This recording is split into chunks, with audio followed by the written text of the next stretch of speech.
The pose of the day, my friends, my loyal yogi practitioners and Raff's Brain listeners across the land. The pose of the day, maybe of the year, maybe of the century, maybe of the millennium. What is time? Who cares? It could be a pose of the minute. But I had to just come out here. I was very obsessed with it.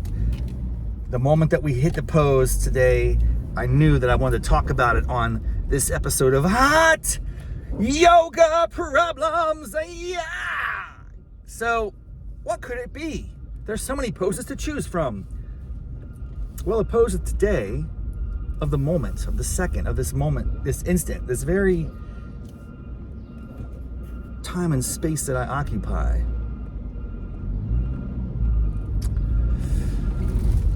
It's a little something called the bird dog. Yeah, you know what I'm talking about. The bird dog is in the house, man. I crush it. But you know what's fun about every yoga pose? You think it's just like you think it's complete. You think you're done with it, but then they take it to the next level. Almost every pose, I'm gonna bet. I hate to even try to speculate in terms of percentages, but almost every pose in yoga has an ability to be amplified, augmented, expanded, built upon. There's all sorts of words and phrases in the terminology that we could use to describe it. What I'm talking about is you get to the pose and you think you're good at it. Like, hey, I can kind of do this pose. And then they call out, well, take it to the next level. Boom. And you can't do that. And then just, it sets you back again. Like, man, it's a perpetual challenge, this practice of hot yoga. So the bird dog, for those of you who are not aware, you start out on all fours, which is, I guess, sometimes referred to as tabletop. And that makes sense. You kind of look like a table, a human table. Could you imagine if you were just a table for people? Like, you had to sit there on your all four, like your hands and knees, flat back, and people were dining on your back, on your quadriceps. Is that a thing? Is that your back or is that your legs? I can't remember. Trapezoids, baby. Your trapezoids make a great little TV tray, it turns out. That could be something weird, man. Like, can you imagine would you pay someone to be a human table? Probably not. I wouldn't want that in my life. Even if I had unlimited resources, it's like the last thing I would consume. I would just give some money and say, hey, stop being a table, dude. Get out of here. Anyway, you start in tabletop, which is easy. That's a great pose. That's a fun pose. It's kind of, you kind of chill. I'm not turning left. I have my left blinker on, but I decided not to do that. Okay, so you turn your tabletop. You're in your tabletop, and then you go, let's say, left or right arm extended. You stick it out. And that's, minimally challenging for most people. It does put a little stress on the other arm, and that's a good type of stress. It's a little muscular friction or whatever we call it. What are the types of exercise? Aerobic and anaerobic. I think that's an anaerobic moment. Anyway, you stick your arm out. You keep your head down. So you're looking down. You're on your all fours. Now you're on all threes. So you have your one arm sticking straight out. And then you take the opposite leg. Is that right? The opposite leg? Yeah. And you extend the opposite leg. So get your left arm extended, your right leg extended back. And then you hold that for a second, and that feels nice, dude. I mean, it is not easy. There's balance, there's muscle contractions happening, but it's not unbearable. Okay, so that's like a bird dog general. That's like the generic lame-ass bird dog for the losers like me. Okay, I feel like I've accomplished something if I can do a pose. Well, then they start to turn into crunches. Yes, because we're going to make it about abs. The place is called Core Power. They want you to strengthen your core. Apparently that's a thing. The core of your body, if it's strong, it helps you all throughout the day. I don't know, whatever. It's great branding. So we're doing core crunches from a bird dog. I don't know, man. You take your left arm that's sticking out and your right leg that's sticking out, and you crunch them in, and they touch around, like, say, your stomach area. Then you extend, contract, and you're doing this while you're breathing and sweating and trying to stay balanced. It's not easy, but I can handle that. The cord, the what do they call it again? Bird dog crunches. I can do it. I can deal. What I can't do so well is then when they take it to the next level, which is imagine you're in that position with your left arm extended, your right foot extended. Now they say we're doing, I don't even know, it's called a baby bird dog or something. You reach back with your left hand and grab your right foot, and you're like it's a little bow and arrow. It's a little arch in your back. It's not quite happening in my world. Now, this is where you use the tools, baby. You get your strap on. No, you don't get a strap on. You get the strap. I was saying that in the context of you get your X on. Like, there's a phraseology, which is like, I'm going to go get my drink on. I'm going to get my grub on. Right? You know what I'm talking about. If you speak colloquial English, American, I guess, would be like domestic. What do we call that? Slang. I'm going to get my grub on. I'm going to get my drink on. I'm going to get some this on. I'm going to get my dance on. I'm going to get my groove on. Right? You guys know what I'm talking about. That's a phrase. I just applied it in the context of yoga in a way that I did not intend, was not healthy or good for America, the world, anyone in the universe that heard it.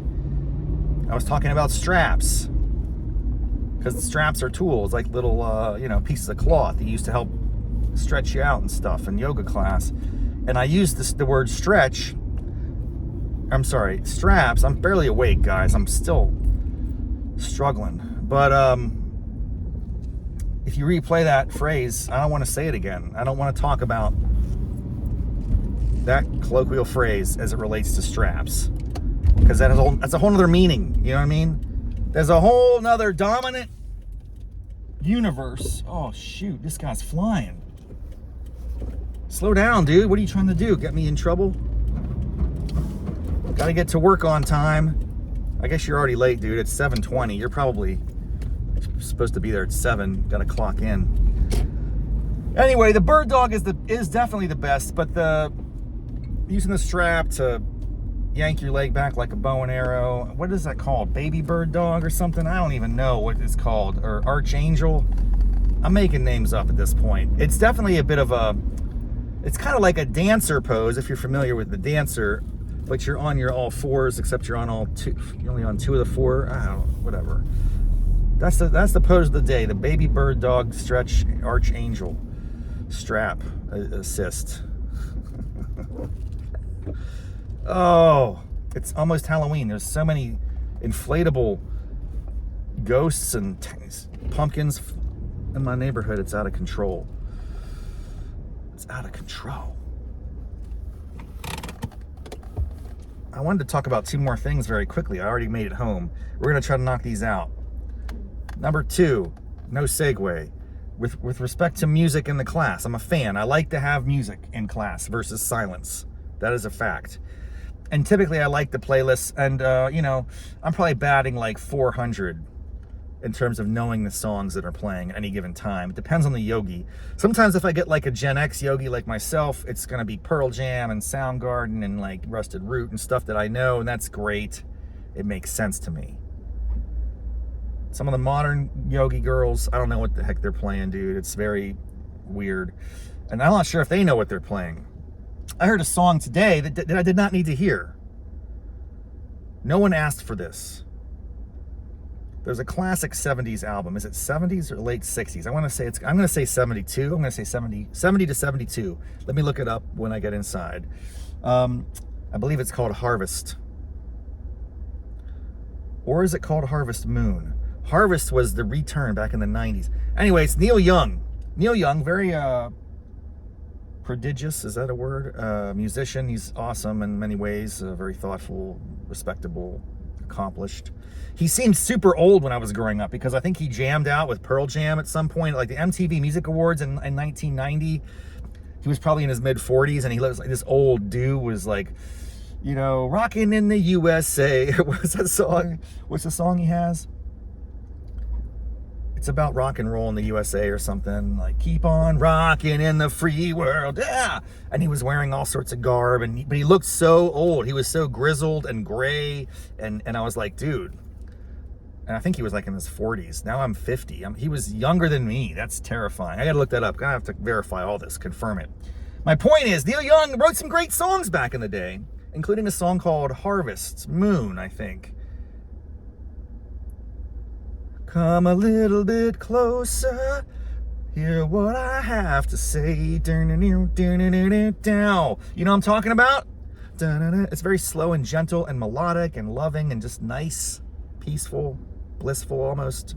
You can imagine listening to that, falling asleep.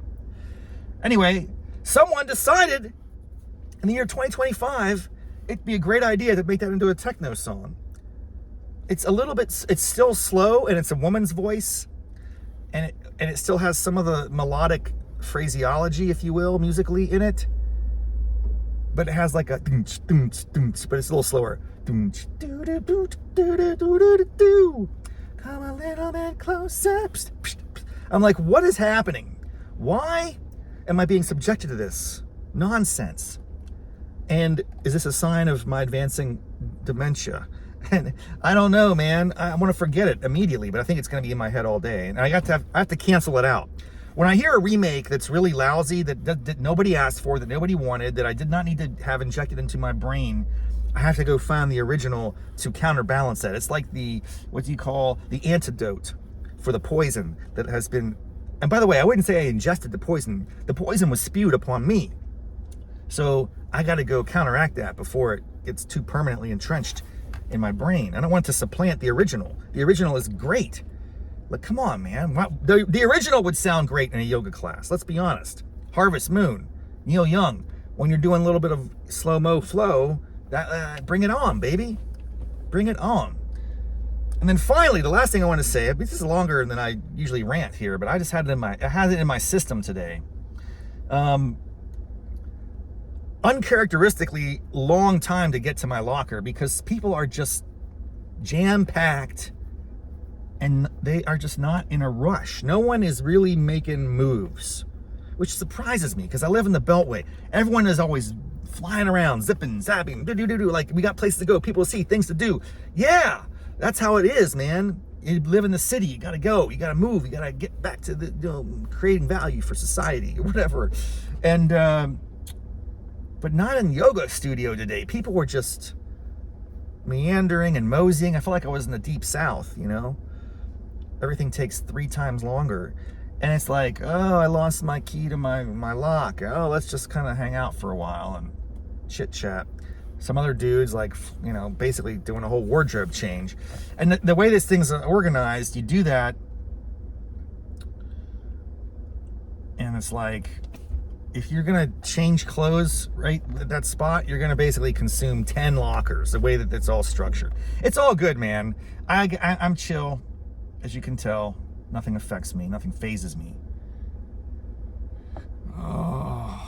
But anyway, I did get, eventually, access to my locker. So I made it out. But it just took longer than normal, and I wanted to comment on that. I wonder if there's a way we could regulate that. Or maybe I need to adjust my behavior. I could put stuff in the male locker room and not put it out in the public space. The bottom line is,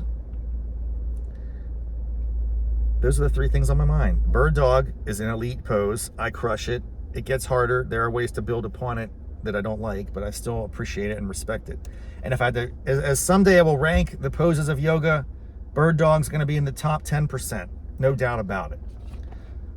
Secondly, I need to find a copy of Harvest Moon immediately to counteract the negativity and poison of the Techno Harvest Moon, which I'm going to look up. And I'm kind of curious when was that created?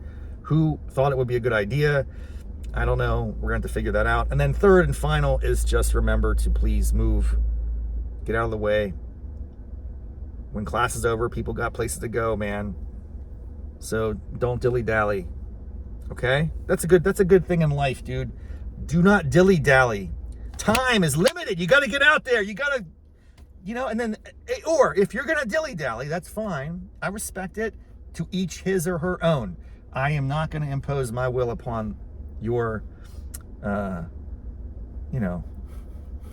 chillness. But just understand that it has externalities, man. You're affecting other people's lives. Don't do that. Just a thought. Halloween is coming around the corner. It's going to be a beautiful one. I have all sorts of candy, cigarettes, Pez candy, Pop Rocks, Big League Chew. If you come to my house on Halloween, kids, it is like an 80s candy store. It's amazing. And I can't wait to share that with the world. All right. Thanks so much for joining me. We'll see you next time on Raff's Brain. Hot yoga problems. Ow, I got them. Until then, namaste, mofos.